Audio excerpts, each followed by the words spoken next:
Hi, I'm Mark. In this video, I'm going to show you how to access and remove the starter pawls on your chainsaw. I'll begin by removing the top cover from the chainsaw.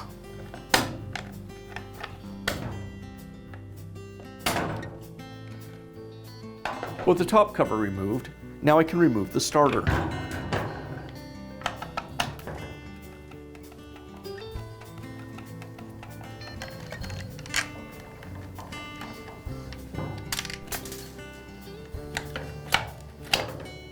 And now I have access to the starter pawls. I'll use a screwdriver to prevent the flywheel from rotating as I remove the pawl screws.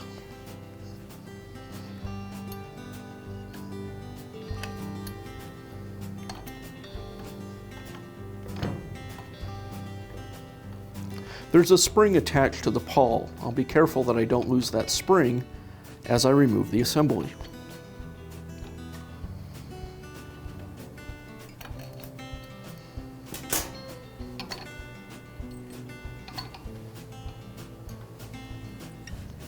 And I'll remove the second pawl.